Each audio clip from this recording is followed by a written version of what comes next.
The next asana is Dhenukasana. As you slide the left heel outside the hip, sit down on the ground, keep your hands on the top knee, visualize a cow in your inner space and perform Uddiyana Bandha and Mula Bandha. Shaginagar Panchatam Vrishilinda Kalyamni.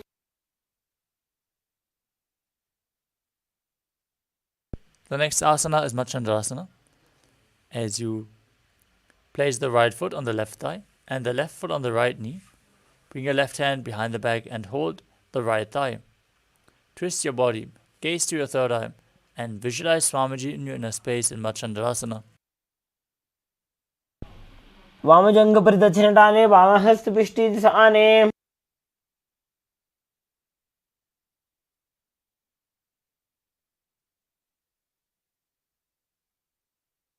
The next asana is Machandrasana too. From Machandrasana, untwist and hold onto the respective big toe. As you lean forward and down, placing your forehead on the ground, visualize Swamiji in your inner space in Machandrasana too. Pratamajeevana Charnajajoyi, Vamajanga Parira Kesoyi. Now, rise back up, maintain the same position as you engage your Orthibandhas, interlock your fingers, place them on the top knee, and visualize Swamiji, your Guru, in your inner space in Guru Asana.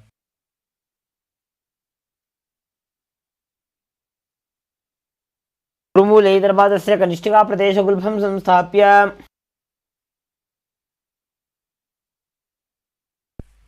Now, place the top of the right foot on the ground and sit down on the right heel, stacking the left leg over top. Place your hands on opposite knees and visualize yourself as an elegant swan in Sankatasana on the other side.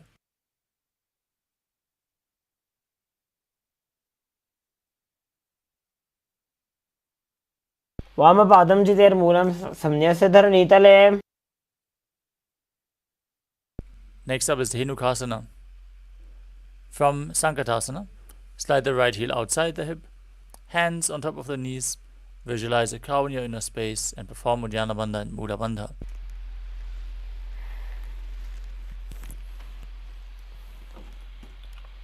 Anushaginagar Panchatam Vrishilinda Kalyamni.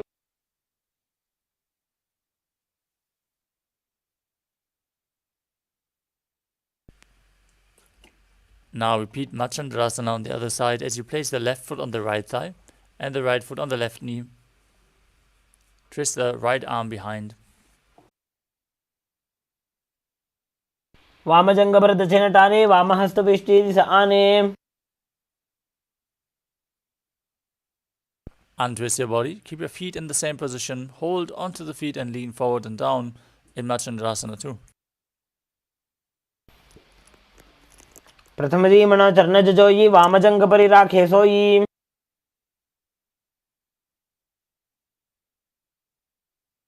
Now interlock your fingers, place them on the top knee, engage Orthibandhas and visualize Swamiji, your Guru, in Guru Asana. Urumule Idarbadasya Kanishtika Pradesha Gulbham Samsthapya.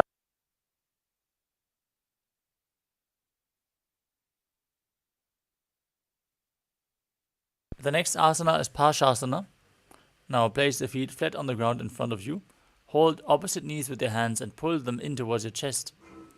As you press your tongue up in Kechari Mudra, gaze to your third eye and visualize Swamiji in your inner space.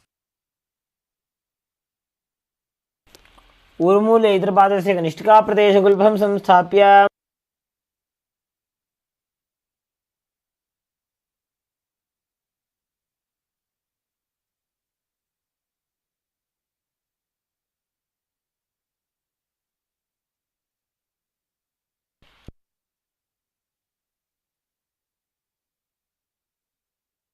The next asana is Bodha Shukhasana. As you keep your feet flat on the mat, hold on to opposite wrists. Place your chin on the knees, gaze to the nose and visualize being in an abode of bliss.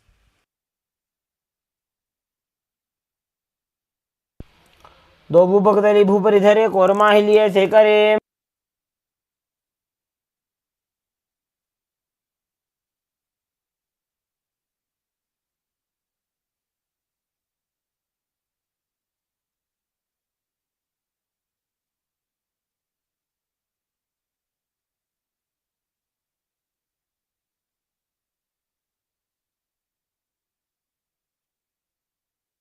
The next asana is Kurakatasana. From the same position, bring your arms underneath the knees and hold on to opposite elbows. Gaze towards your nose. Keep your tongue up in Kechari Mudra as you visualize Swamiji in your inner space.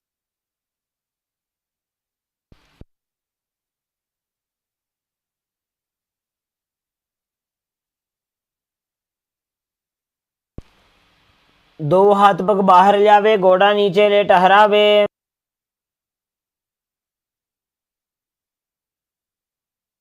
Now from the same position, cross the right foot over top of the left with the toes pointing up. Gaze to your nose and visualize the great sage of Maharishi Sumati in Sumati Asana. मूलद्वारी धरती पर ठाने, डावा पग पर 10 पद आने।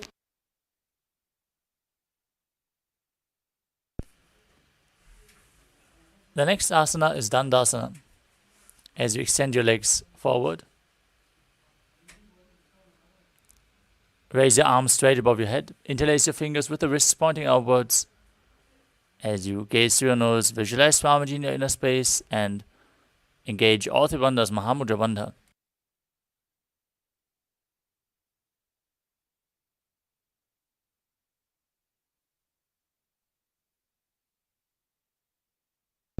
इदानीं गर्भिणीनां योगाभ्यासो यथा लघु।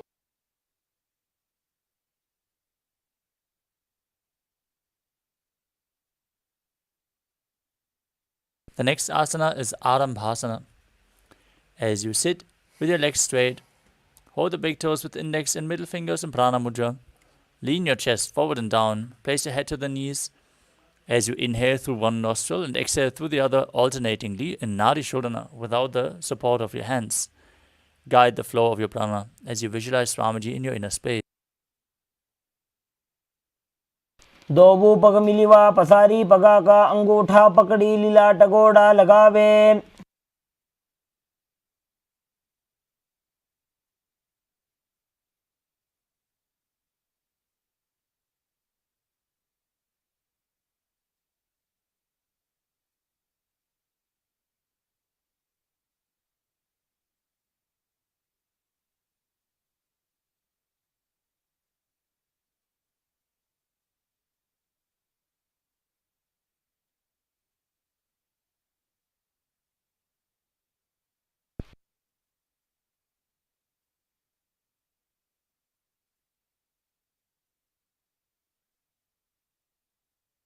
The next asana is Bidukasana. As you sit with the legs straight, extend your knees slightly up. Keep one hand distance in between the heels as you bring your shoulders down. Wrap your hands in and around the legs. Hold the soles of the feet and gaze through your third eye as you visualize Swamiji in your inner space. प्रथम बैसी दो पाव पसारी, कछुक ऊर्ध को कोरड़ो डारे। The next asana is Jalandhari Bhavasana. As you extend your feet away from the body, keeping the soles together, bring your hands underneath the shins, palms facing up, and bring your forehead on the ground behind the heels. Gaze to the nose and visualize Swamiji in your inner space. प्रथम बैसी दो पाव पसारी, कछुक ऊर्ध को कोरड़ो डारे।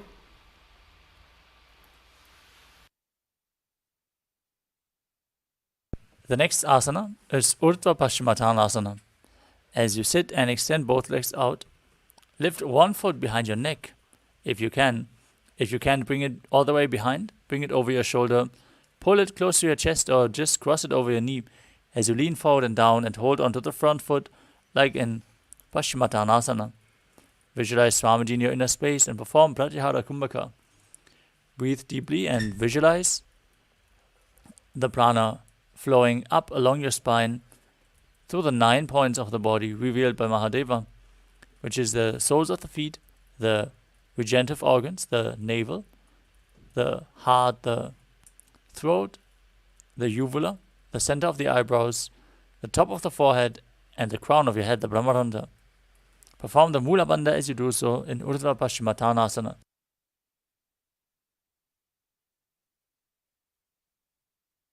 पश्चिमतानवत् संस्थितिं कृत्वा एकं पादं ग्रीवायां धृत्वा तिष्ठेत्.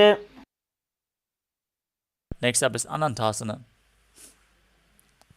As you keep the leg behind your neck, lean back and lay down flat. Hold onto the foot with the opposite hand as you gaze through your nose and visualize yourself as infinite or endless and eternal one. उत्तानशयने एकैकं पायिग्रीवाजां विन्यस्य. From Anantasana, roll onto the side of the elbow of the hand holding your foot. Gaze to the nose and feel in complete control in Ankushasana. उत्तानशयित एकैकं पादं ग्रीवायां कुर्वन्.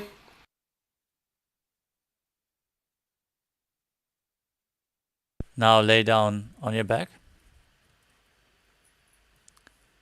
with your knees pulled in towards your chest. Hold your opposite knees with your hands and roll your body from side to side as you visualize Swamiji in your inner space in Dhrishasana. उत्तानशयनं जानुनि हृदयेऽवष्टम्भ.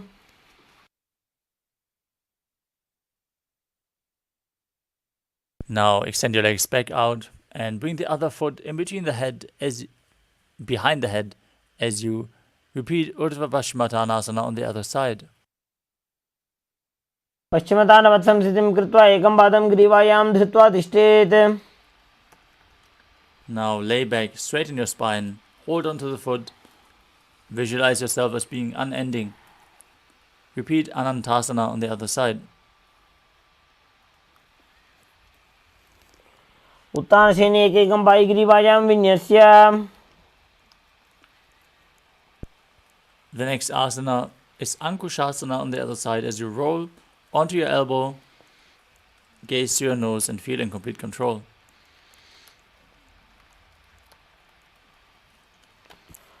उत्तानशयित एकैकं पादं ग्रीवायां कुर्वन्. Next asana is Yoga Nidrasana.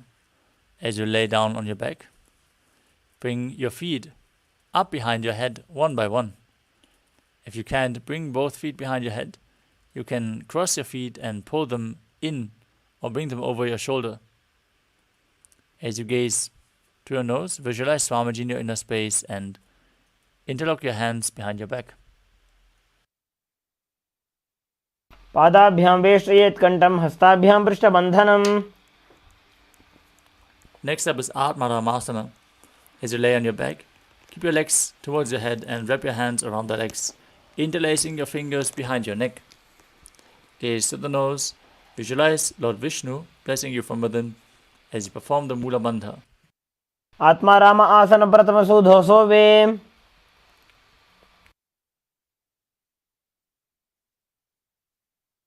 Next up is Kochikasana. As you lay on your back, pull your knees in towards your chest and extend your arms out to the side. Gaze to your third eye and visualize Swamiji in your inner space as you perform the Mula Bandha. दो हाथ सीधा सा करे तनसो ube Sapa करे.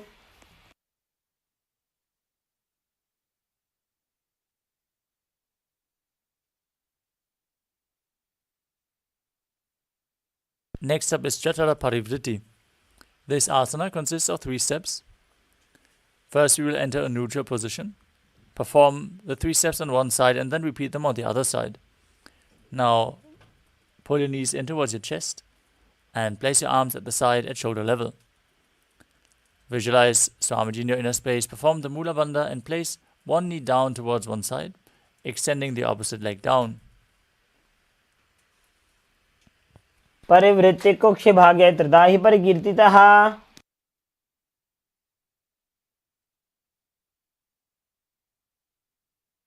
Now, pull the other knee up also to the side. This is the second step. Extend both legs to the side, hold the feet, and gaze away from the feet. Now return to the center.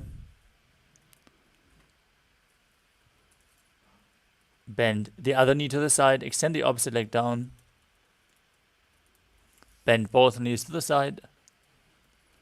And extend both legs to the side as you hold the feet and gaze away from the feet. परिवृत्ते कुक्षिभागे त्रिधा हि परिकीर्तितः. Next up is the Dviparapitam. As you lay on your back, bend your knees and place your feet flat on the ground. Hold your ankles and lift your hips up. Gaze to your nose and visualize yourself as sturdy as a bridge. As you breathe in Mudra Kumbhaka, keeping the Jalandhara Bandha engaged as you exhale. प्रतिक्रियायुतं द्वन्द्वपीठः सर्वबलप्रदम्.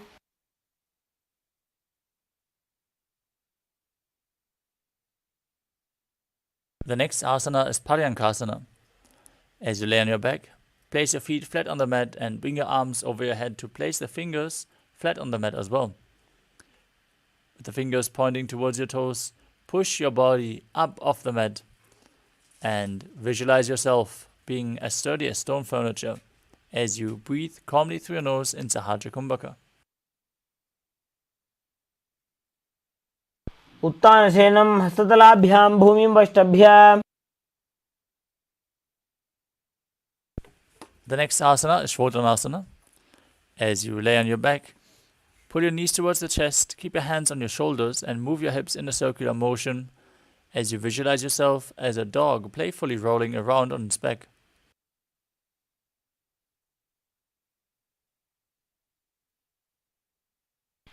शवच्छरीरं संस्थाप्य जानुनी सम्मील्य नाभौ वाणिज्य. Next up is the Viparita Karani. As you lay supine, raise your hips and legs up. Bring your hands flat on the mat to support your balance. Then move your legs in a circular motion, round and round, as you visualize Swamiji in your inner space.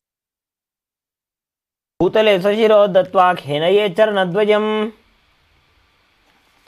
Next up is Viparita Karani 2. Now stop the movement of your legs. Maintain the same posture. Visualize Swamiji. Karni विपरीताख्या सर्वाधिव्याधिनाशिनी. Yeah, but it's also not on the chair.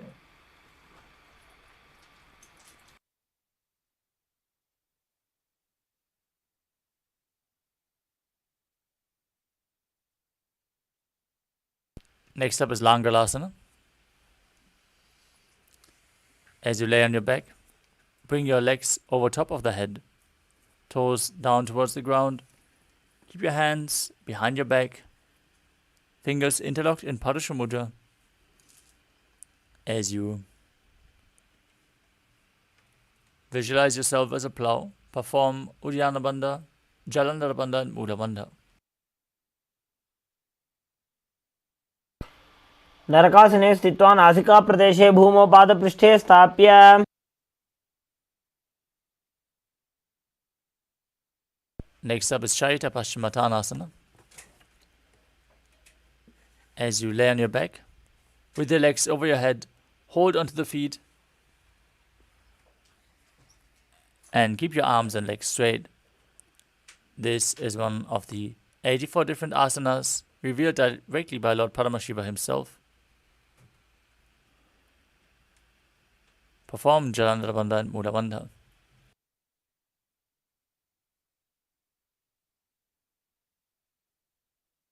तानं शयित्वात् कुर्वीत शयितपश्चिमतानकम्.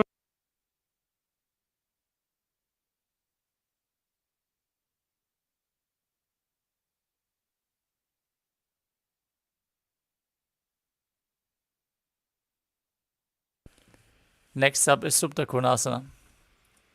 From the same position, bring your hips over your shoulders and open your legs wide. Visualize Swamiji in your inner space and perform Jalandhara Bandha and Mula Bandha.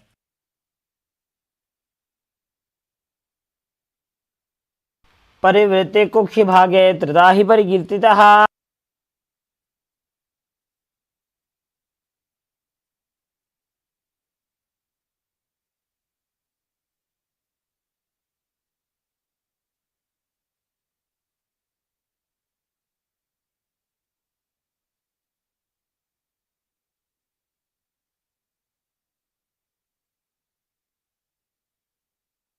The next asana is Chakrasana. From the same position, hold onto the ankles of your feet and roll onto your back as you keep your arms and legs straight. Now visualize yourself as a chakra, a wheel, as you perform Jalandhara Bandha and Mula Bandha in Chakrasana. शवासनस्तद्वौ पादौ कुर्यान्मस्तकतः परौ.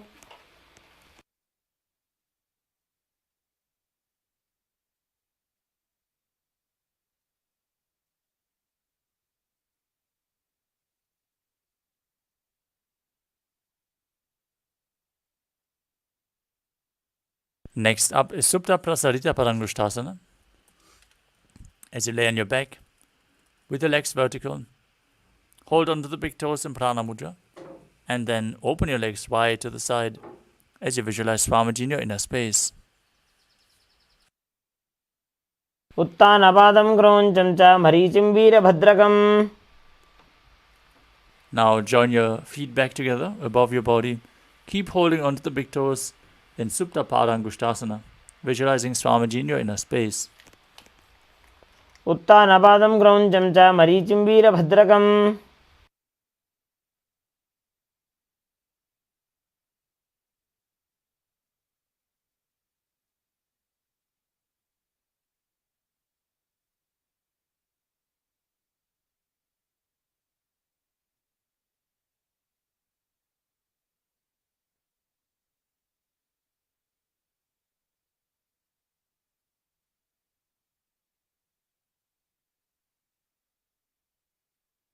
The next asana is Matsyasana.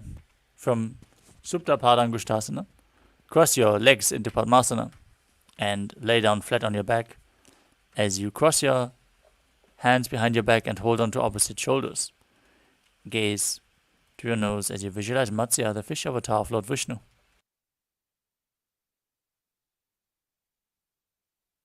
मुक्तपद्मासनं कृत्वा उत्तानशयनं चरेत्.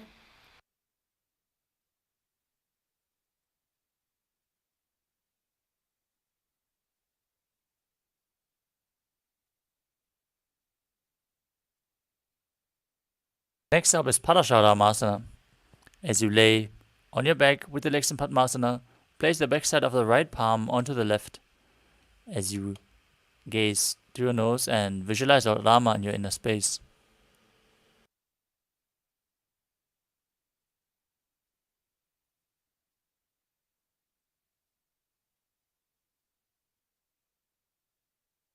प्रथमकरे पद्मासन आचे सूदो सोवे भूपरिपाचे.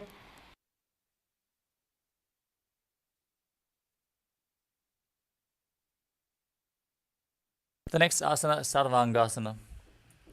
As you lay on your back with the legs in Padmasana, lift your hips and legs up. Place your hands on the hips, elbows on the ground, and lift them up. Gaze to the nose, visualize Swamiji in your inner space, and perform Jalandhara Bandha and Mula Bandha.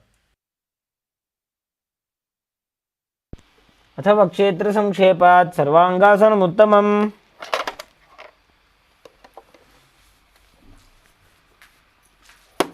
Next up is the Vrishchikasana.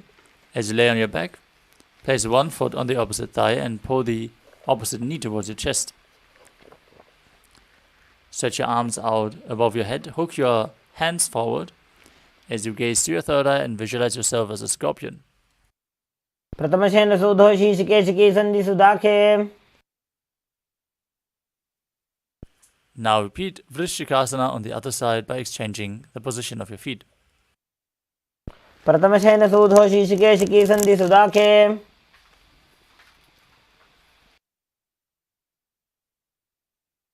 The next asana is a Vrishapadakshipasana.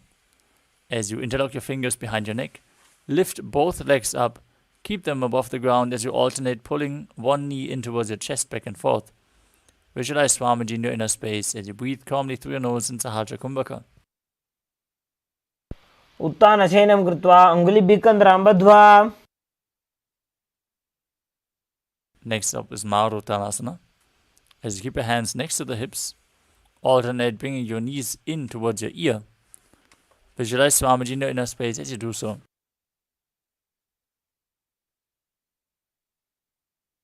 श्रोतानवत् संस्थिति कृत्वा जानुद्वयं पर्यायेन कर्णयोः संस्पृशेत्.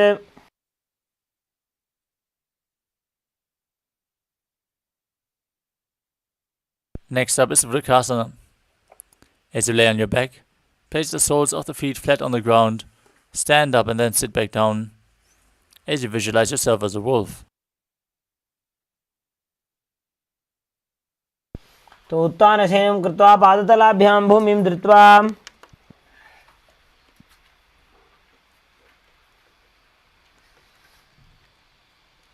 The next asana is Lutasana.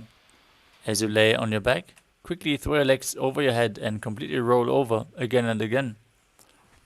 Visualize Swamiji in your inner space and finally end in a prone position. उत्थानशयनं पादौ शिर उल्लङ्घ्य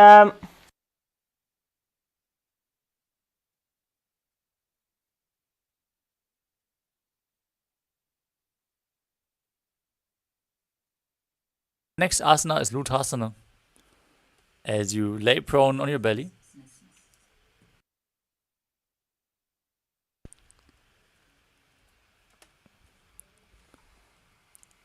keep your hands on the ground next to your shoulders.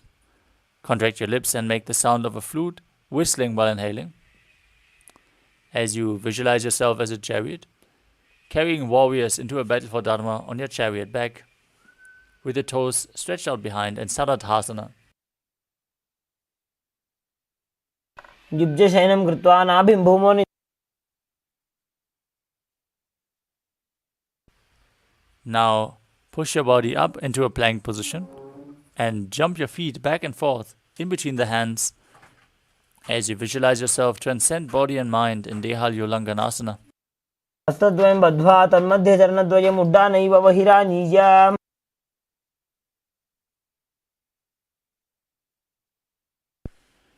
The next asana is Jatyasana.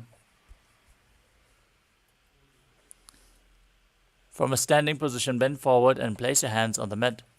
Walk back and forth as you visualize yourself as a wise 60-year-old elephant. अथ जात्यासनं वक्ष्ये स्मरो भवेत्. Next up is Lolitika Karana. As you stand with your knees bent, feet pointing outwards, bend your elbows and keep the hands at your chest level. Move the hands around the body as you open up your chest and move your head in all directions.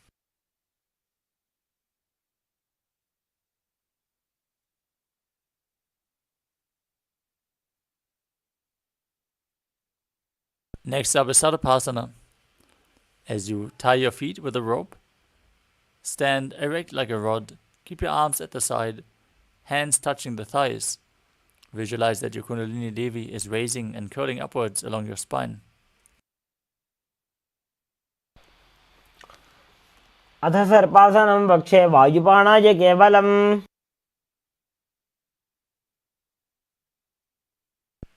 Next up is Ushtra Salanasana. As you stand on the mat, place all the fingers on the mat and stand on your hands. Hold the feet from the front and start walking around, visualizing yourself as a camel. मुष्टिकनिष्ठिका प्रदेशेन भूमौ निधाय. Now from the same position, hold the feet from the outside and walk around on the mat, visualizing yourself as a horse in Ashvasana. मुष्टिकनिष्ठिका प्रदेशेन भूमौ निधाय उपरि पादतले संस्थाप्य.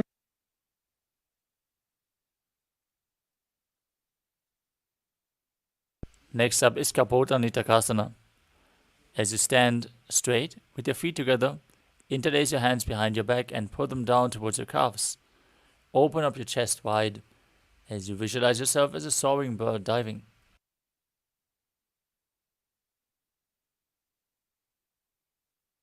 पादतले भूमौ निधाय पृष्ठभागेन हस्तो जङ्घापर्यन्तं नीत्वा. Next up is the Talapushpa Pudam Karana. Now stand tall with the palms together in Namaskara Mudra. Gently bend your knees and keep the toes pointing outwards.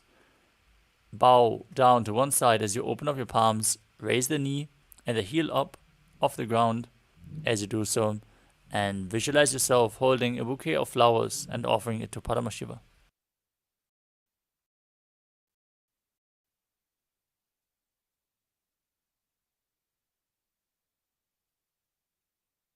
The next asana is Khadgasana.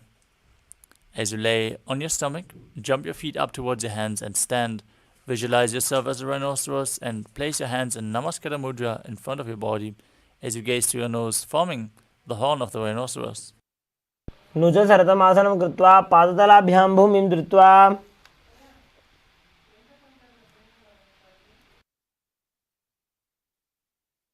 Next up is Uttanottanam. As you sit down all the way, or as low as you can towards the ground, stand back up again and again. You can hold weights if you want to intensify this asana. Gaze through your nose and visualize Swamiji in your inner space. पुनः पुनः उत्थातव्यम् असितव्यम् इति उत्थानोत्थानं भवति.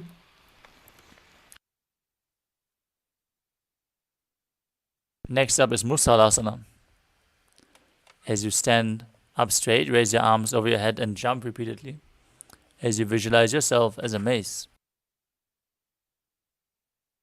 सरलं स्थित्वा ऊर्ध्वं बाहु नयेत्.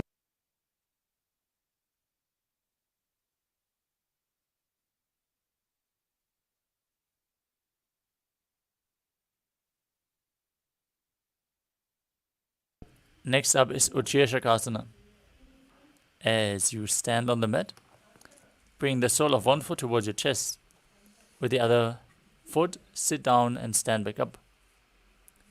Exchange the position of your legs again and again as you gaze through the nose and visualize Swamiji in your inner space.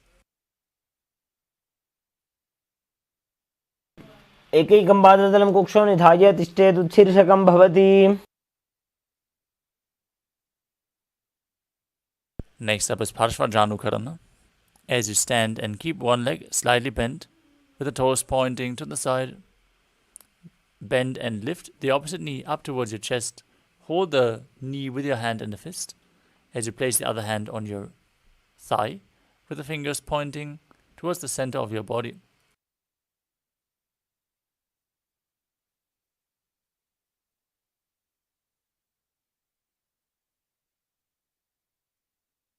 The next asana is Tandavasana.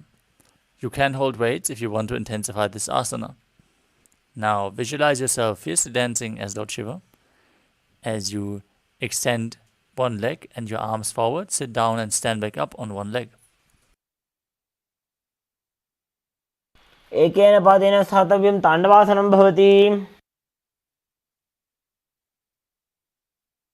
Next up is Brahmanasana. As you keep the left foot on the inner opposite thigh, stand erect on the mat like a rod. Keep your hands by the sides and visualize yourself being blessed by Lord Brahma.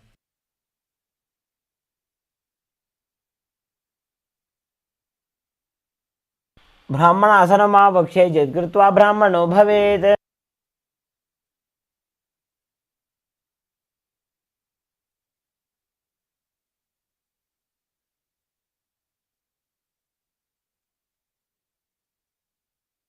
Next up is Garudasana 3. Now stand tall and wrap the left leg over and around the right knee. Tuck the left toes onto the other side of the right calf as you simultaneously cross the left arm below the right and bring your palms together in Namaskara Mudra. Visualize yourself as Lord Garuda.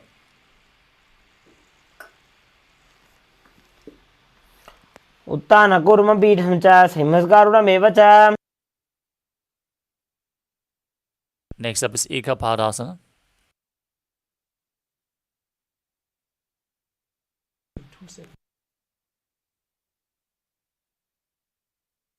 Now stand straight on the right leg.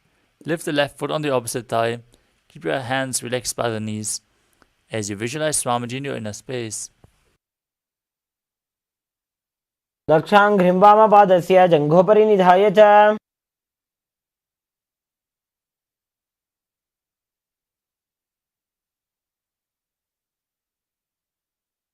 Next up is Dhruvasana. As you stand on the right leg,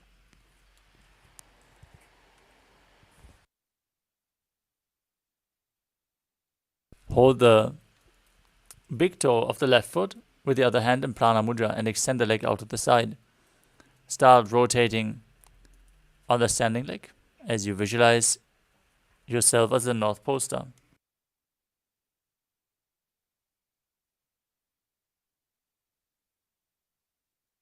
एकेन हस्तेन दण्डरूपस्य एकस्य पादस्य अग्रं धृत्वा Next up is Trivikramasana. As you stand on the right leg, lift the left foot behind your neck if you can. Stand tall, then alternate sitting down and standing back up. Performing the 3 steps of Lord Vishnu as you visualize Lord Vishnu in your inner space. पादं संस्थाप्य स्थातव्यम् उत्थातव्यं त्रिविक्रमासनं भवति.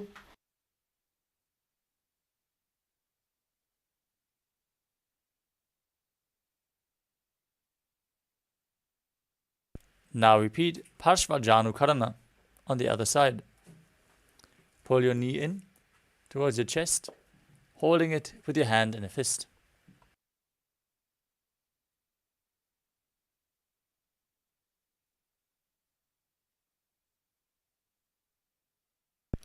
The next asana is Tandavasana on the other side. Again, visualize yourself fiercely dancing as Lord Shiva while sitting down and standing back up. एकेन पादेन स्थातव्यं ताण्डवासनं भवति.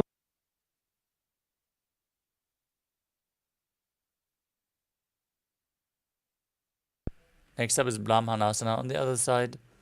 Keep your foot at the inner thigh, hands hanging down as you visualize Lord Brahma blessing you from within.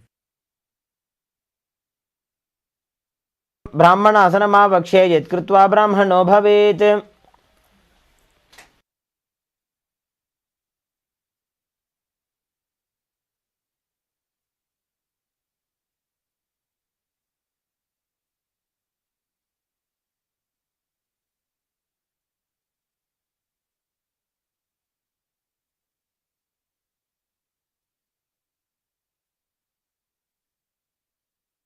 Now intertwine your arms and legs as you repeat Garudasana 3 on the other side, visualizing yourself as Lord Garuda. कूर्मपीठं च सिंहस्गारुडमेव च.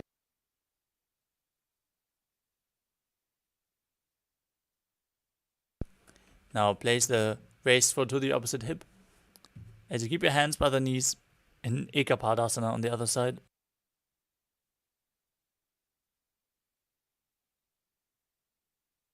दक्षाङ्घ्रिं वामपादस्य जङ्घोपरि निधाय च.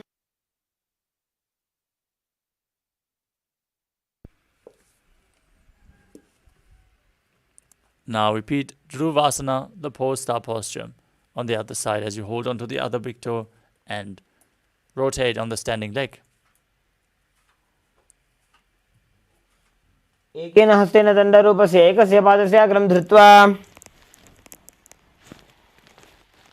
Now repeat Trivikramasana on the other side as you bring the other leg behind your neck if you can. You can also bring it over your shoulder or hold it with your hand, pull it towards your chest. Then sit down and stand back up as you visualize Lord Vishnu blessing you from within. ग्रीवायां पादं संस्थाप्य स्थातव्यम् उत्थातव्यं त्रिविक्रमासनं भवति.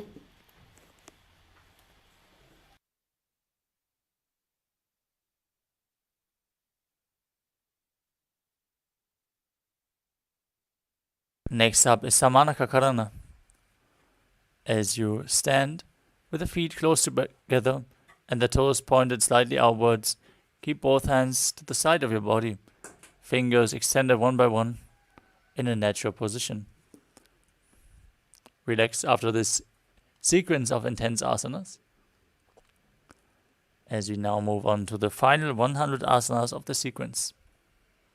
Starting with Gorak Anjali Asana. Stand erect and then bend forward as you bring both hands underneath the knees and make a finger lock. Sit in a squatting position and let the finger lock touch your navel As you visualize the great sage Goraknath, founder of the Natha Yoga Hindu Sampradaya, perform Jivachala Kumbhaka. Inhale deeply and forcefully move the prana up and down and through your limbs by the strength of your will. प्रथम ही उभव होए बाहुरी नीचो पुनि होवे.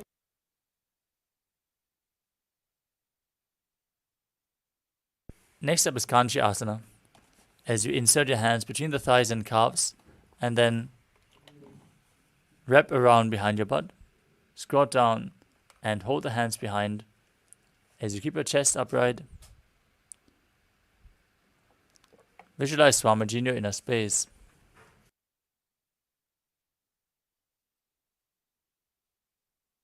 ऊर्मध्यात् हस्तौ निवेश्य नितम्बं धृत्वा.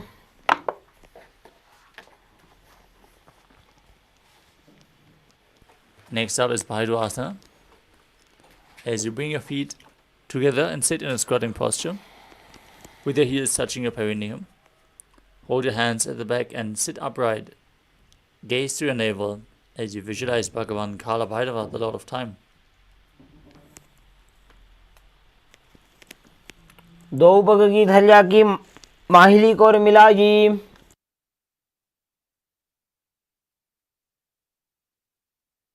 Next up is Varahasana. As you squat all the way down to the ground, join your hands and bring them over your head with the fingertips pointing down towards the ground. Keep your toes apart, elbows close to your head, and gaze to your nose as you visualize yourself as Varaha, the boar avatar of Lord Vishnu.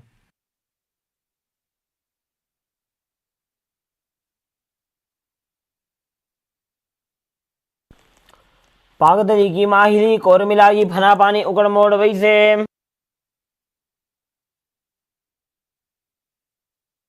Next up is Plipitasana.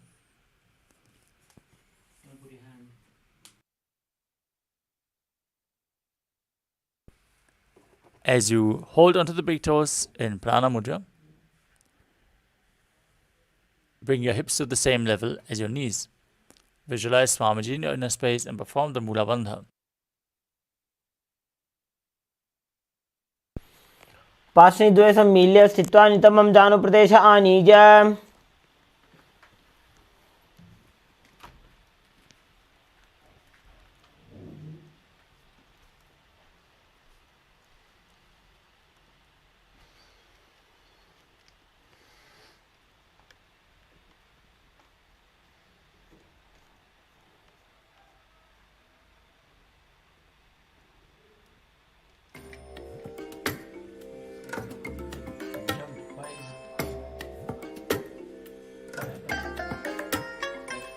I bless you all. Let you all open all your three eyes and manifest the powers of Mahasarashiva. Om Nityananda Paramashivoham.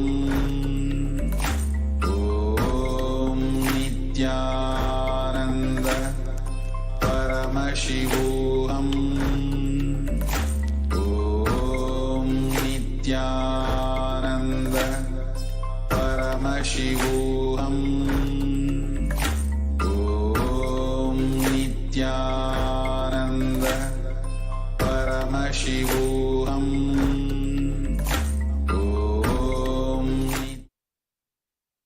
Sorry for the technical glitch. We are back and we are going to continue with Bakasana. Now place your hands on the mat with the fingers wide. Place your knees onto the back of your arms and raise your feet off the mat. Balance on your arms as you visualize yourself as a crow. Perform the Jivachala Kumbhaka and the Mula Bandha as you do so.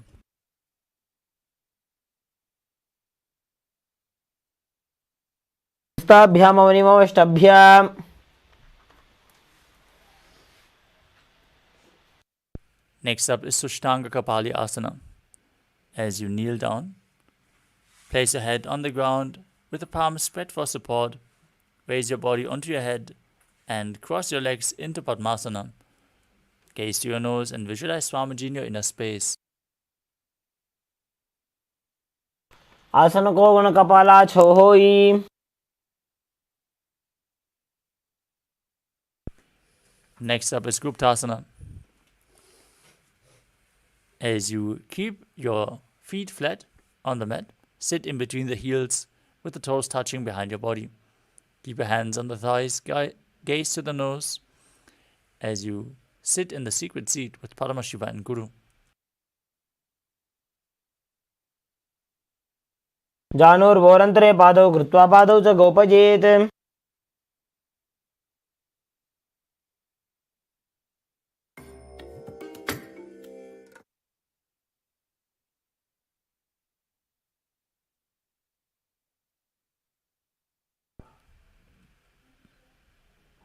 The next asana is Vrikshasana too.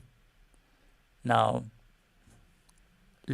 place your hands flat on the ground, shoulder width apart.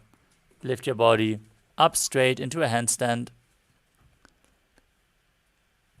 as you visualize yourself as a tree with deep roots into the ground. सप्तचक्रक्षालनाय वृक्षासनविशेषकान्. Next up is Shibo Asana from the handstand position. Join your hands and feet together and visualize Tejas energy flowing to your third eye, rejuvenating your body.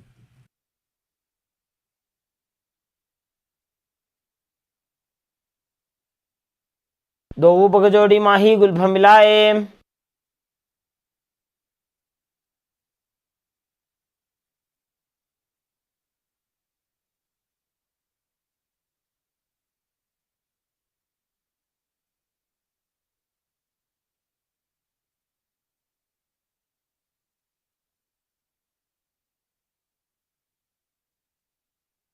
Next up is Matsyasana too. Now place your hands flat on the ground, shoulder width apart, and step your feet back into a plank position as you lower your body down to the mat and push yourself back up again and again. Visualize yourself as a fish in Matsyasana too. निब्जं शयनं कुर्परो पार्श्वभागाय मूर्धकृत्य.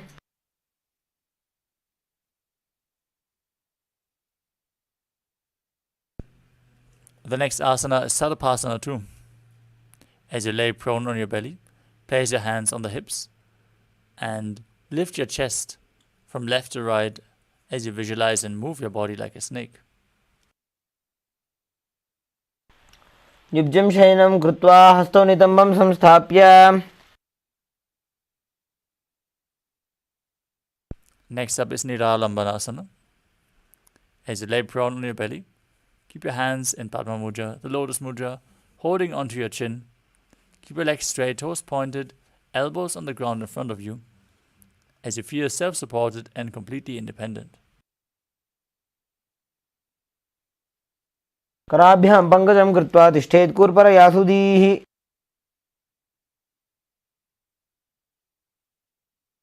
Next up is Chaturasana. As you lay on your stomach, place your hands flat on the mat in front. Straighten your arms, bend your knees, pull the feet in towards the back, the upper back as you lift your head up, and see yourself as an umbrella protecting your Guru from the sun rays. अर्ध्यासनमस्थित्वा हस्ततलाभ्यां भूमिं धृत्वा.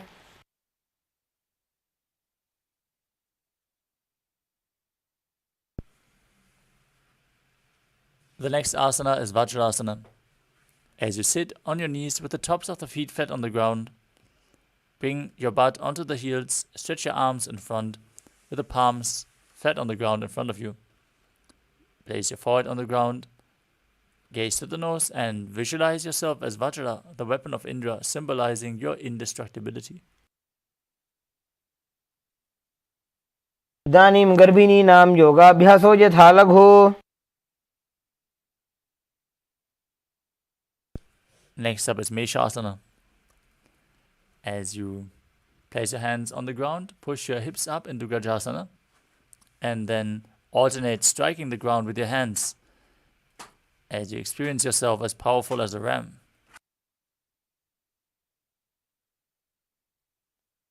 गजासनसंस्थितो एकैकं बाहुं भूमौ ताडयेत्.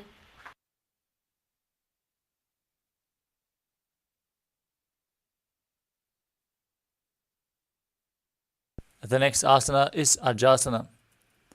From Gajasana, lift your legs into the air and slowly bring your forehead to the ground as you visualize yourself as unborn, existing for all eternity.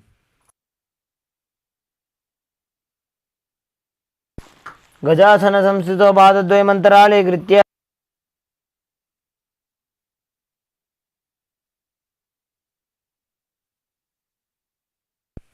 Next up is Dhanantarasana. As you sit on your heels with the legs together, interlace your fingers around the toes. Pull your feet towards your perineum and then place your hands on the respective knees. Keep your spine straight, gaze towards your nose as you visualize Swamiji in your inner space. पूर्व विधि परिहाता की काकसीस्यो फणा शरामोड़ी. Next up is the Angamotanam. As you interlace your fingers in front and then behind you, stretch your arms forward to the sides, backwards, up and down, in all directions, giving massage to various different joints and muscles in your body. Visualize Swamiji as you do so. हस्तयोऽङ्गुलिर्बद्ध्वा हस्तयोर्मध्यात् सर्वमङ्गलं निष्कासयित्वा. Next up is Garudasana 4. As you sit on the heels in Vajrasana, turn your feet outwards with the toes pointing to the sides. Visualize yourself as Lord Garuda, flying Lord Vishnu and Lakshmi on his back.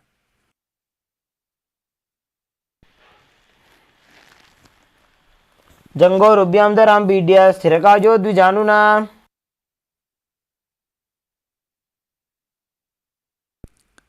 Next up is Ananda Mandirasana. As you sit with the legs folded back, toes pointing backwards, knees wide, place the front of your buttocks on the ground and gaze to your third eye, holding on to your ankles with your hands. Gaze to your third eye as you visualize yourself residing in the blissful space of a temple. अथ वक्षे वीरनाथ आनन्दमन्दिरासनम्.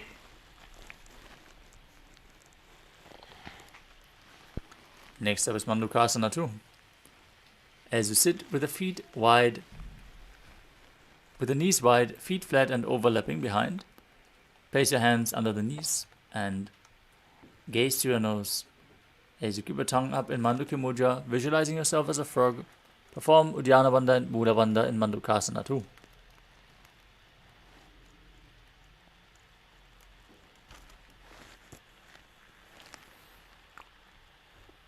पृष्ठं सम्पीड्य गुल्फाभ्यां जान्वङ्गे सबलयाकृतिः.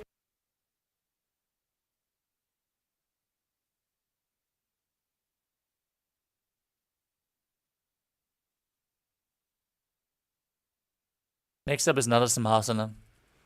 As you keep your toes on the mat, heels up and together, place your perineum on the heels, place your palms on the ground, spread your fingers wide, thumbs touching, base of the hand touching the toes.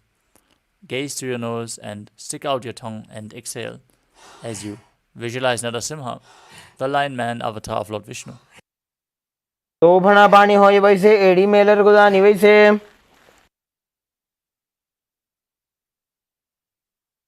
Next up is Bishrakasana.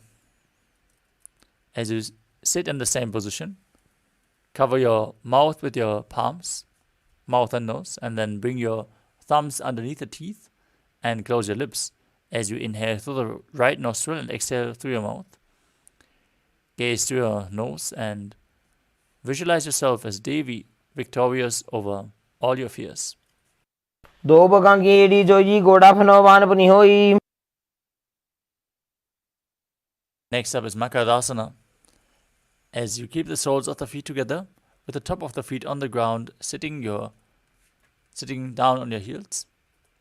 Keep your hands, bend your elbows and bring your fingers to your armpits, imitating as if you were a monkey stretching itself. As you gaze to your third eye and visualize yourself as a playful monkey in Makarasana. वो बगदली संपुट आने तिनकी पृष्ठी भूमि पर इठाने.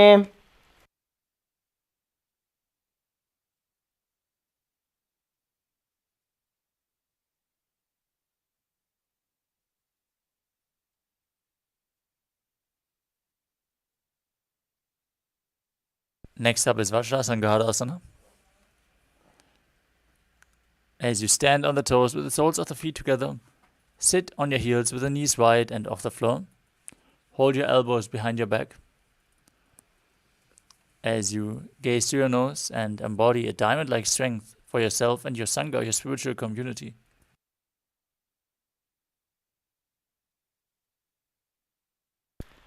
प्रथम पनापानी होए वैसे दो वेड़ी गुदानी वैसे. Next up is Kanjanasana. As you keep the toes down, ankles crossed behind, sit on your heels, place your palms on the mat to the sides. As you gaze through your nose, visualize perfect health beyond any and all physical or mental ailments. Perform Uddiyana Bandha and Mula Bandha.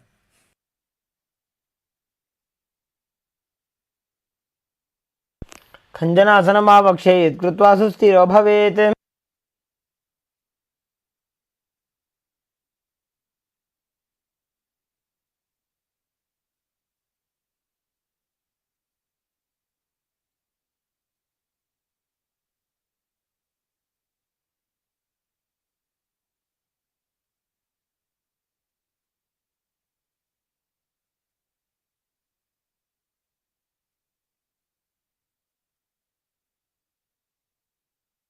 Next up is Kurmasana. From the same position, make your upper body and neck stiff like the shell of a turtle as you gaze through your nose and visualize yourself as a turtle with a stable body and mind to live for centuries. गुल्फौ च वृषणस्याधो व्युत्क्रमेण समाहितौ.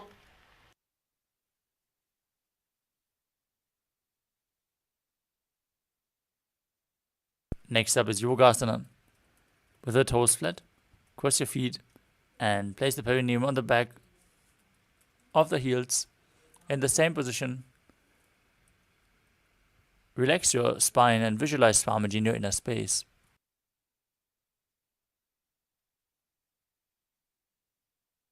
गुल्भं गुदं नियम्य गुल्फाभ्यां व्युत्क्रमेण समाहितः. Next up is Vijrogasana.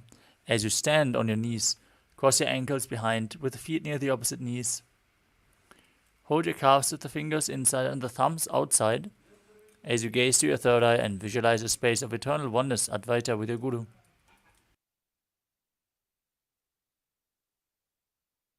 गोड़ा वामो बो होई गोड़ा आड़ा राखे दोई. Next up is Ustrasana too. In a kneeling position, bend backwards and hold your ankles with your hands. Keep your arms straight, push your hips forward and tilt your head back as you visualize yourself as a camel. मेरुदण्डग्रन्थिदाढ्या संविपादयिषु पुमान्.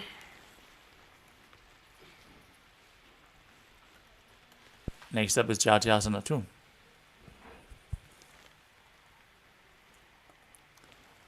With your heels together, hands on the soles of the feet, slowly lean back, bring your elbows down to the mat and place the back of your head onto the mat as you gaze through your nose and experience yourself as a lotus blooming.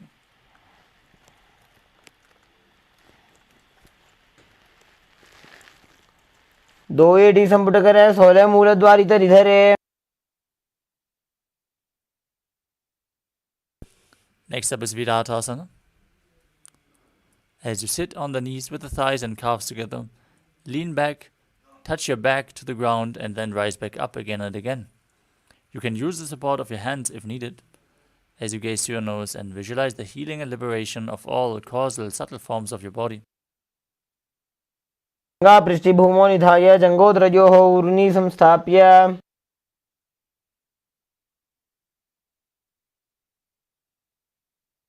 Next up is Kapotasana. From Viratasana, raise your hips higher, bring your forearm on the mat and hold onto the back of the heels. Bring your head in between the feet as you visualize yourself as a beautiful dove.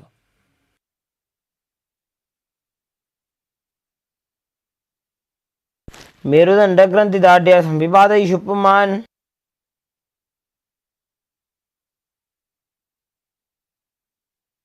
Next up is Svadasana. As you stand upright on the knees with the toes tucked, hold your arms with opposite hands. Gaze towards your nose as you enter the boon fulfilling posture. Now receive your boon from Paramashiva Internally chant the Mahavakya, Om Nityananda Paramashivoham. जाननी भूमौ संस्थाप्य हस्ताभ्यां बाहुपरस्परं धृत्वा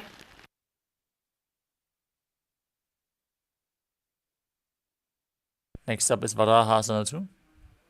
As you keep your knees together, toes tucked, lean forward and bring your elbows to the mat. Place your head on the hands and your perineum on the heels as you visualize yourself as a boar, one of the 10 incarnations of Mahavishnu.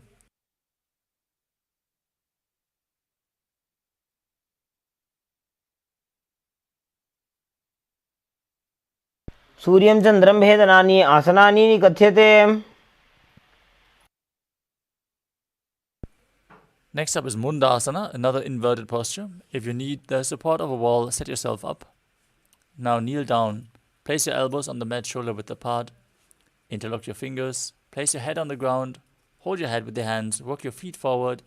Raise your hips and your legs off the mat as you extend your legs up straight. Gaze to the nose and visualize yourself as a lopped tree.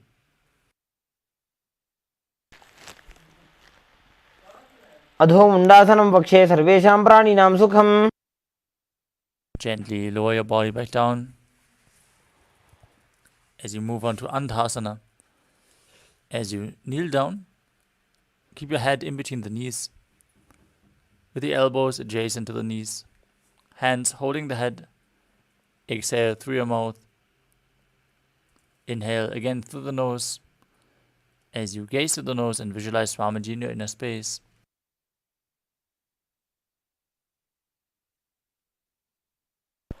प्रथम पगदली समटावे कोरमाहिली उभे मिलावे. The next asana is Viparita Shalabhasana. If you want to intensify this asana, hold onto weights as you lay down on your belly. Extend your arms straight out and then lift your thighs, arms and chest off the ground while visualizing yourself as a locust. शलभासन भेदाश्च नटभेरुण्ड नामके. Next up is Kapalasana. As you lay on your belly with the arms at the side, palms facing down, place your forehead on the ground, keep your chest on the mat, and lift your legs up together. Visualize a skull representing the mind with purified thoughts and the strong will to attain enlightenment. कपालं भूमौ निधाय ऊर्ध्वं पादौ नयेत्. Next up is Akasha Kapotasana. As you lay on your stomach, with the hands pointing backwards, keep your hands, palms flat on the mat, and push your legs up above your head. Place your feet on the ground in front of your head as you visualize yourself as a free and open dove. उष्ट्रासने स्थित्वा चरणौ भूमेरुत्थाप्य.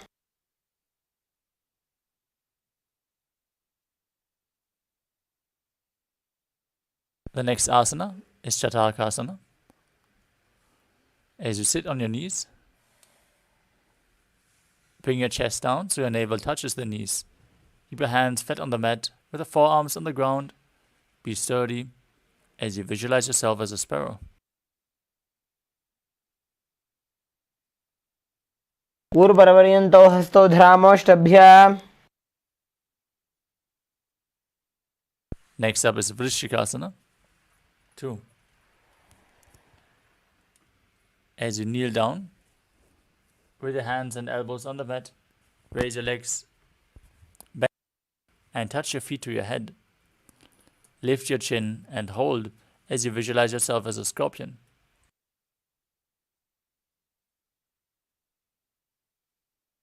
पुच्छ प्रतिमाङ्ग्रिभाषणे धृत्वा स्वशीर्षे चिबुकं विधार्य कौ.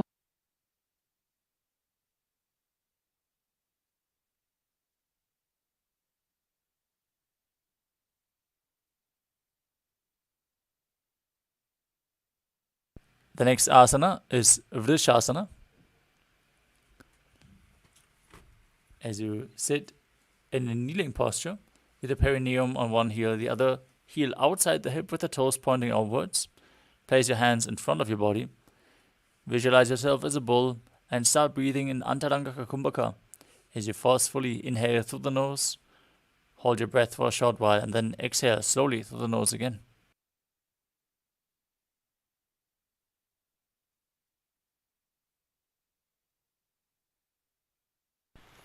याम्य गुल्फे पादमूले वामभागे पद. Next up is Lolasana. From a kneeling position, place your hands flat on the mat in front. Lift your knees off the ground and cross the toes of the left foot over the right.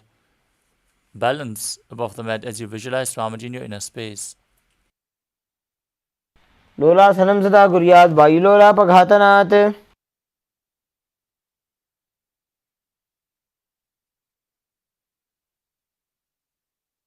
From Lolasana, place your perineum straight onto the other heel as you repeat Vrishasana on the opposite side. याम्य गुल्फे पादमूले वामभागे पदेतरम्. Next up is Bala Gunasana. As you place the toes of the left foot on the ground, sit on the raised left heel. Pin the other foot flat on the ground in front of you with the knee raised towards your chest. Keep your hands on the knees and visualize Bala Gunahai, one of the 84 siddhas in your inner space.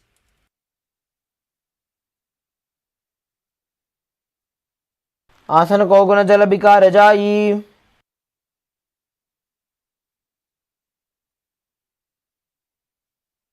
Next up is Grahasana. As you squat with your feet flat on the mat, bring your elbows under the thighs and wrap your hands around the shins. Hold onto your ankles from the outside as you visualize yourself as the entire planet. पादतले भूमौ संस्थाप्य जानमध्ये गुरुपरौ स्थाप्य.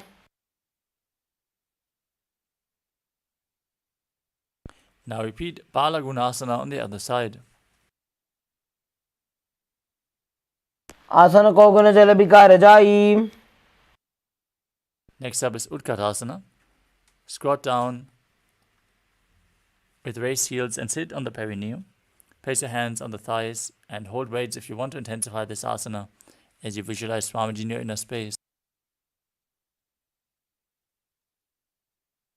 युजास्पिजोऽस्ति ऊर्वजानु यत्रासने पादतलद्वयोपरि. Next up is Vajrasangarasana too. As you spread your knees wide apart and hold onto the opposite elbows behind, visualize Swamiji in your inner space. प्रथम बना पानी होए जैसे दो वेड़ी गुदानी वैसे. Next up is Anilasana. Now squat with your feet shoulder width apart and step your heels on top of your hands as you keep the palms facing down, arms straight. Gaze to your nose and visualize you're able to live off of air alone. दो हाथ भूमि पर उठाने कहनी जाड़ी ना भी लगाने.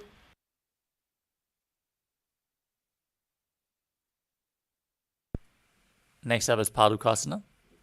As you place the back of your hands on the mat with the fingers facing towards your body, step your feet on top of your hands and wrap your hands around the feet like a shoe.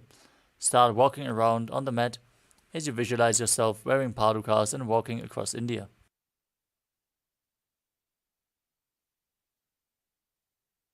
तयोः पादतले कृत्वा तिष्ठेत् गच्छेत् पादुकासनं भवति. Next up is Kukutodanasana.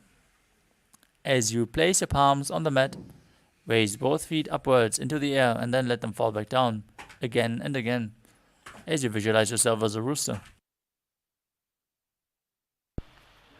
हस्ततले भूमौ कृत्वा पादतले च ऊर्ध्वमुड्डानं कृत्वा.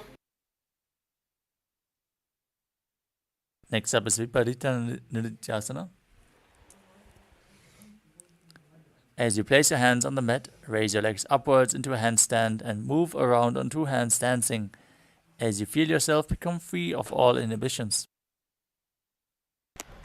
हस्ततलाभ्यां भूमिं वष्टभ्य.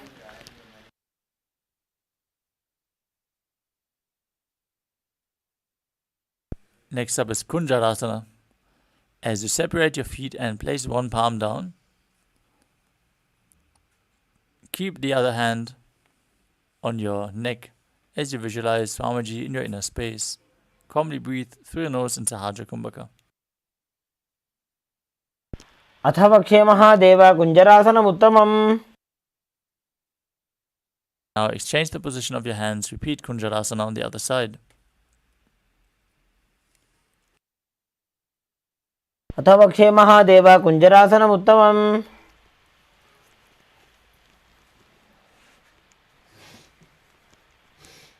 The next asana is Kadambasana. As you sit on the ground with the feet flat and the heels close to your body, hold the respective ankles and lift your feet off the ground as you visualize yourself as a Kadamba tree, a pious tree that promotes a long life.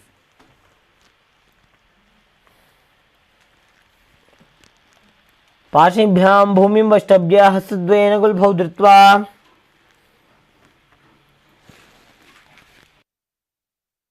Next up is Pavana Muktasana.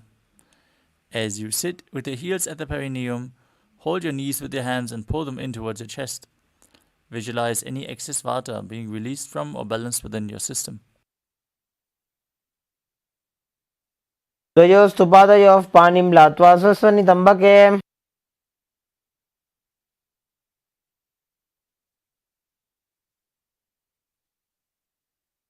Next up is Chakodasana. As you sit and lift one leg behind your head, place both hands flat on the mat and extend opposite legs up with the knees straight. Lift your entire body off the mat. As you gaze up towards your third eye and visualize yourself as a powerful source of energy.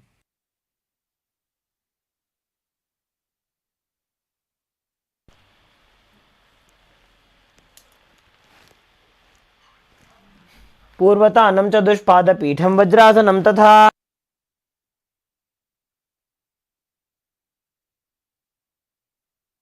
Next up is Dhanurasana 2. As you sit on the ground, extend one leg forward and hold the big toes of both feet in Prana Mudra. Pull the opposite foot in towards your ear as you visualize yourself as a bow in Dhanurasana 2.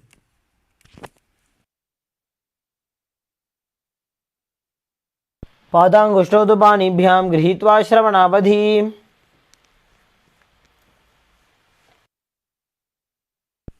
Next up is Ashtavakrasana. As you lift the left leg over top of the respective shoulder, hook the other foot over top and extend the legs out to the side. Now balance as you lean forward and down and lift your entire body off the mat and visualize yourself as a flying crane.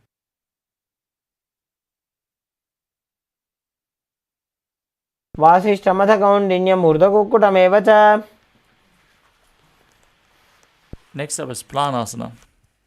As you place the right foot on the left thigh and bring the left foot flat on the ground, bring the left shoulder underneath the raised knee with the hand on the ground and push the opposite knee down with the respective hand as you gaze to your third eye and visualize yourself being immortal and able to exist solely from prana.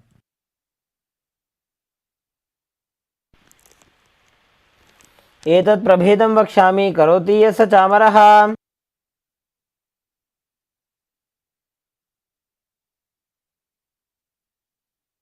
Next up is Parshva As you place one heel against the opposite hip with the leg flat, step the other foot over top, twist your body around the raised knee, bring one arm below the knee and interlock your fingers behind your back. In this intense twist, gaze to your third eye and visualize the great sage and yogi Matsyendranath, the master of Hatha Yoga.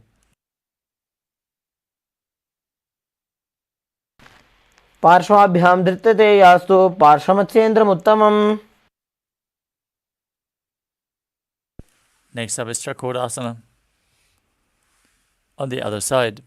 Now, bring the other foot behind your neck and lift your body up as you extend the opposite leg straight and visualize yourself as a powerful source of energy.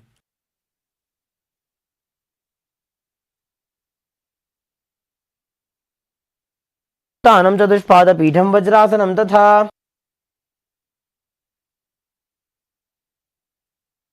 Now repeat Dhanurasana 2. As you hold onto the big toes, pull the other foot towards your ear. Visualize yourself as a bow. पादाङ्गुष्ठौ तु पाणिभ्यां गृहीत्वा श्रवणावधि. Now repeat Ashtavakrasana on the other side as you hook the right leg over the shoulder, opposite over top, and extend the legs out to the side and balance as you lean forward. वासिष्ठमतकौण्डिन्यमूर्धकुक्कुटमेव च.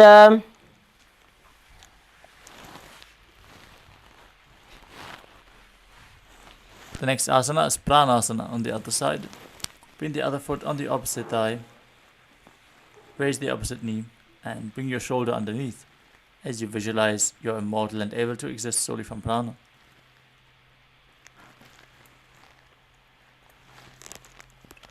एतत् प्रभेदं वक्ष्यामि करोति यस्य चामरः.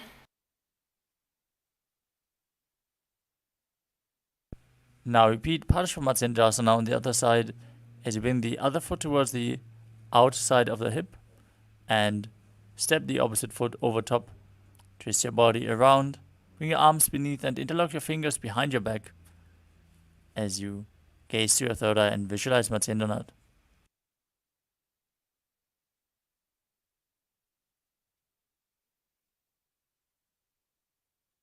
पार्श्वाभ्यां धृत्यते यास्तु पार्श्वमत्स्येन्द्रमुत्तमम्.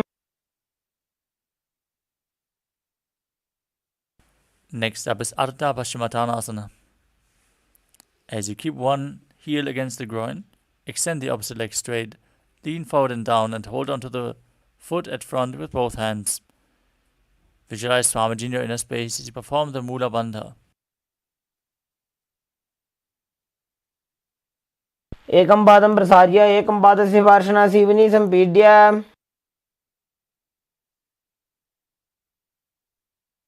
Next up is Kranachasana.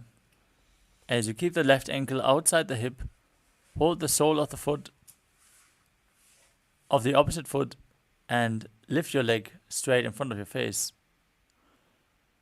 Visualize yourself as a crane as you perform Jivachala Kumbhaka, moving the retained prana up and down within your system.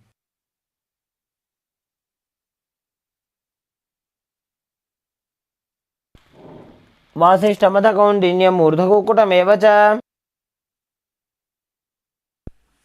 Now repeat Ardha Paschimottanasana on the other side. Lean forward and down, hold onto the front foot.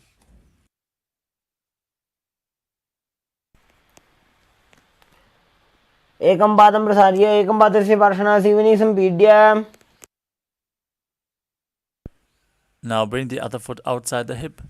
Hold onto the opposite one and extend it up in front of your face as you visualize yourself as a crane in Kranachasana on the other side. वासिष्ठमतकौण्डिन्यमूर्धकुक्कुटमेव च.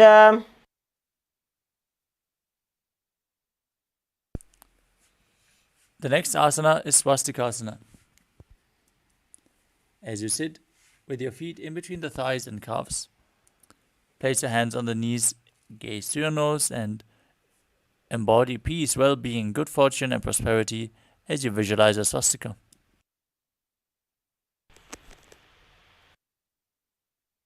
जानुर्वोरन्तरे सम्यक् कृत्वा पादतले उभे.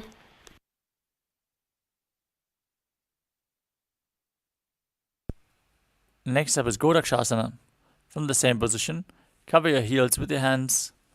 Perform Jalandhara Bandha, the throat lock, and Mula Bandha, the root lock, as you gaze to your nose and visualize the great sage Goraknath, founder of the Natha Yoga Hindu Sampradaya. जानुर्वोरन्तरे पादौ उत्तानौ व्यक्तसंस्थितौ. Next up is Bhagasana 2. As you bring the left heel to the perineum and the right foot on top of the left thigh,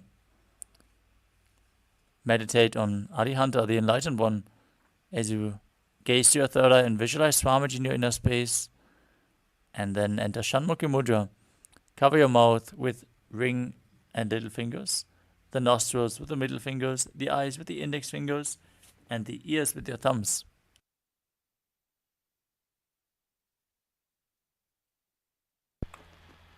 वामपार्श्वमुदं संस्थाप्य दक्षाङ्घ्रिवामजगने.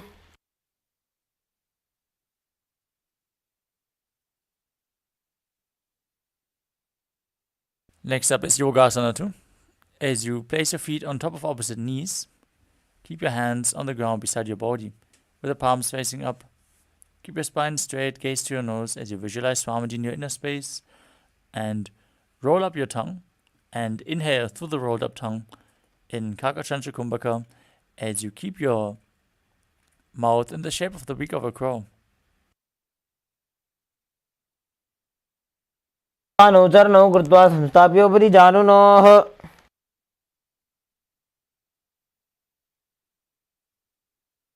Next up is Urdhva Kukutasana. Now rotate your hands at the side. Put your palms flat and lift your entire body off the mat as you visualize yourself as a rooster. ऊर्ध्वकुक्कुटवासिष्ठमरीचिहलमत्स्यकम्. Next up is Siddha Haratali Asana. From Padmasana, bring your hands in between the legs and place them on the ground. Don't lift your body up, stay seated as you gaze to your nose and visualize Swamiji in your inner space.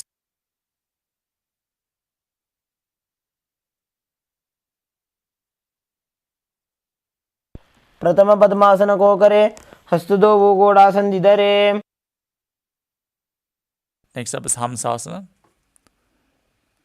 From Padmasana, place your hands on the mat and lift your entire body up. Gaze to the nose and visualize yourself as an elegant swan.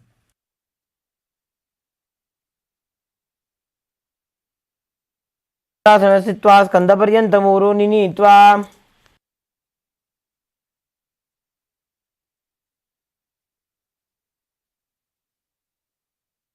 Next up is Karmukasana. From Padmasana, place your hands between the thighs and calves. While sitting, reach your hands behind the body. Interlace your fingers in Parashamudra as you bring your forehead to the floor. Gaze to your nose as you visualize yourself as Pinaka, Lord Shiva's bow. प्रथम पद्मासन को करे गोड़ासन दिमाही कर इधरे. Next up is Kurmasana 2. From Padmasana, with the hands between the thighs and calves, hold on to your neck. Visualize you're a turtle, having a stable body to live for hundreds of years. By जंग पर दक्षिण बावा, दाई जंग पर by ल्यावा. From the same position, tuck your chin to the chest, gaze to the nose, and perform Jalandhara Bandha and Mula Bandha, visualizing. Rejoice, knowing you are sitting in Shiva secret knot posture in Granthi Bedasana. अथ वक्षे नीलकण्ठ ग्रन्थिभेदासनं शुभम्. Now roll onto your back and maintain the same position. As you hold onto your shoulders, gaze to your nose and the body a turtle laying on its back in Uttana Kurmasana. Kukkutasana बन्धस्थं कराभ्यां धृतकन्धरम्. Sit back up in Padmasana. Place your hands between the legs, one hand on the floor. Hold its wrist and push your body up as you visualize yourself as a rooster in Panga Kukutasana. Kukkutasana स्थित्वा एकेन हस्तेन अन्यसमनिबद्धं धृत्वा. Place the other hand on the ground. Lift your body up again in Panga Kukutasana on the other side. Kukkutasana स्थित्वा एकेन हस्तेन अन्यसमनिबद्धं धृत्वा. Next up is Gridrasana. From Padmasana, place your elbows on the toes, interlace your fingers in Parashamudra, and rest your chin on the knuckles as you press your throat with your thumbs. Visualize you have gone beyond all greed and covetous in Gridrasana. जानोर्भोरन्तरे पादौ उत्तानो व्यक्तसंस्थितौ. Next up is Padmasana 3. From Padmasana, place one hand over top of the other with the palms facing up. Engage all the bandhas, Mahamudra Bandha. Gaze to your nose and visualize Swamiji. उत्तानो चरणो विधाय विधिवत् शक्ति स्थितो योगिरात्.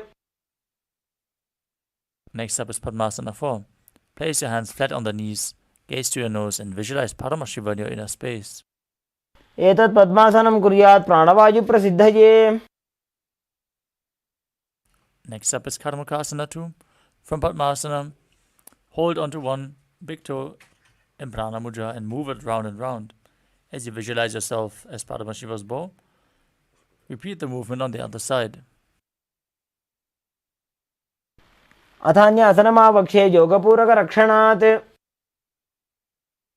Next up is Karmakasana 3. Now cross your arms behind your back and hold onto the big toes in Prana Mudra. Engage all three bandhas. Gaze towards your nose as you visualize yourself as Paramashiva's bow. कार्मुकासनमाक्षित्य उदरे पूरयेत् सुखम्. From the same position, raise your chest, gaze through your third eye and visualize yourself as the action of Paramashiva's third eye, destroying anything you come across in Dridhasana. ऊरुभ्यामुपरि स्थाप्य पादयुग्मं प्रयत्नतः. Next up is Nagrasana. From the same position, roll onto your back. Try to hold onto the feet, otherwise lay on your arms. As you keep your legs in Padmasana, gaze at the nose, visualize yourself as a snake in Nagrasana as you breathe in Sahaja Kumbhaka. प्रथम पद्मासन को ठाने दो हाथ पाछाने आने.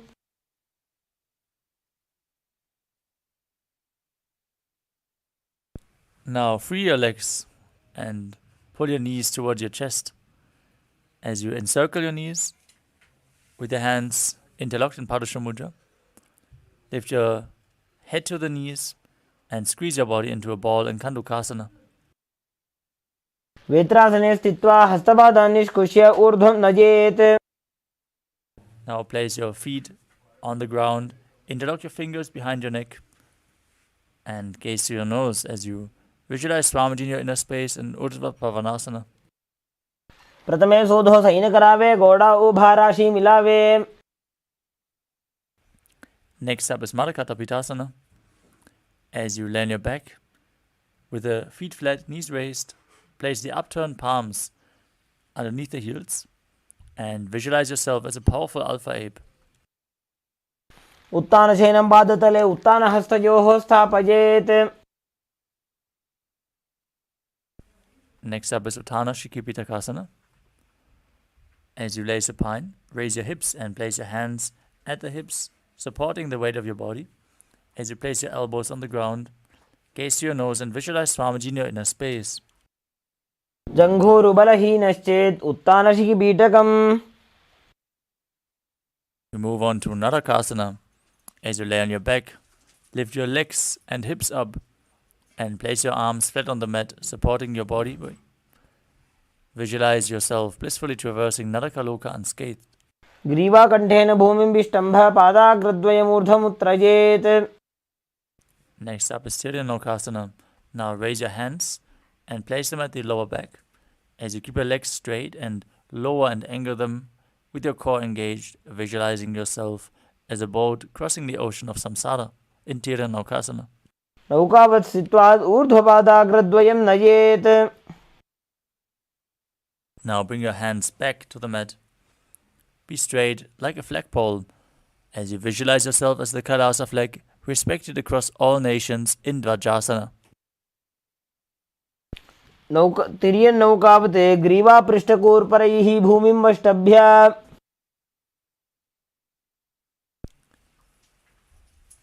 Now lay down flat on your mat. Keep your hands by the side of your body, palms facing up. Perform Shakti Chalan Mudra. Pull the Kundalini Shakti up all the way to the crown center. And relax.